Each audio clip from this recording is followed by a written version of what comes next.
YCP కుంభస్థలం మీద అయితే TDP వాళ్ళైతే జనసేన వాళ్ళైతే గట్టిగా కొట్టారనమాట. అండ్ సేమ్ టైం తెలంగాణ అధ్యక్షులు గారు అయితే మన పక్కనే ఉన్నారు టీడీపీ.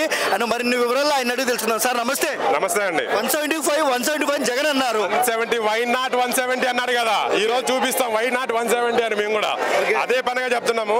ఈ రోజున తెలుగుదేశం పార్టీ ఇంత అత్యధిక మెజార్టీ వచ్చిందంటే ఇది పూర్తిగా జగన్మోహన్ రెడ్డి చేసినటువంటి అరాచకమైనటువంటి పాలన నిదర్శనం. ఏదైతే ఎప్పుడైతే ఆయన అధికారంలోకి వచ్చి సీట్లో కూర్చున్న వెంటనే విధ్వంసానికే ప్రాధాన్యత ఇచ్చాడు కానీ అభివృద్ధికి ఎక్కడ కూడా ప్రాధాన్యత ఇవ్వలేదు. యువత ఉద్యోగాలు ఉపాధి అడుగుతుందనేసి వాళ్ళకి గంజాయి డ్రగ్స్ అన్ని అలవాటు చేసి వాళ్ళందరినీ కూడా చాలా నాశనం చేయటం మొదలుపెట్టాడు.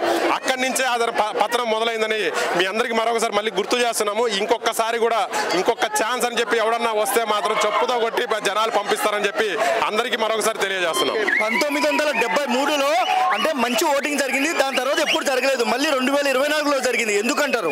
ఇది పూర్తిగా ప్రజలు మార్పు కోరుకున్నారు. పూర్తిగా ప్రజలే మార్పు కోరుకున్నారు. ప్రజలే ముందుండి మమ్మల్ని అందరినీ గెలిపించి బాబు గారు ఉంటేనే అభివృద్ధి ఉంటుంది, బాబు గారు ఉంటేనే ఉద్యోగాలు వస్తాయి, బాబు గారు ఉంటేనే మనకు ఏదైనా సాధ్యమవుతుంది అనేసి పూర్తిగా ప్రజలు నమ్మకంతో ఇది పొందినటువంటి గెలుపండి. ఇది ఈ రోజు 175 వచ్చినా కానీ ఆశ్చర్యపోవాల్సిన పని లేదు. ఓకే, ఆయన సాక్షి ఛానల్లోనే జగన్ కు 15 సీట్లు మాత్రమే వేస్తున్నారు.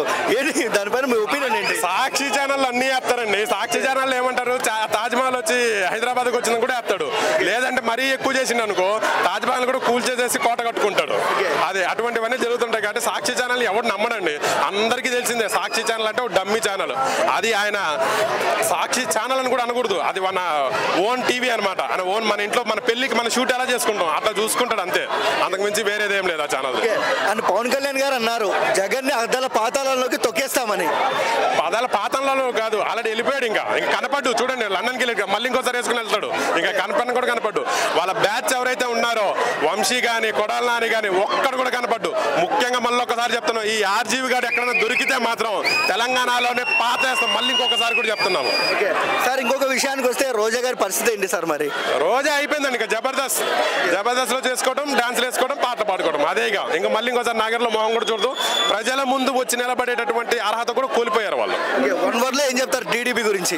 టీడీపీ గురించి చెప్పాల్సిందే ఉందండి. టీడీపీ గురించి మేము ఎప్పుడో కొన్ని ఏళ్ల నుంచి కొన్ని సంవత్సరాల నుంచి అభివృద్ధి చేశాము. ఇప్పటికీ కూడా మేమే చేస్తాము. దానికి నిదర్శనం కూడా మేమే. ఇంకా వేరే ఏం లేదు. ఎందుకంటే మా గురించి మేము ప్రూవ్ చేసుకోవాల్సిన అవసరం లేదు. ఆల్రెడీ మేము ఎన్నోసార్లు ప్రూవ్ చేసుకున్నాం. అది చూసారు కదా ఫ్రెండ్స్, సంక్షేమమా అభివృద్ధి అంటే దాదాపు అయితే 80% అయితే గుద్దారు టీడీపీ గాని అయితే గట్టిగా అయితే మాట్లాడుతున్నారు.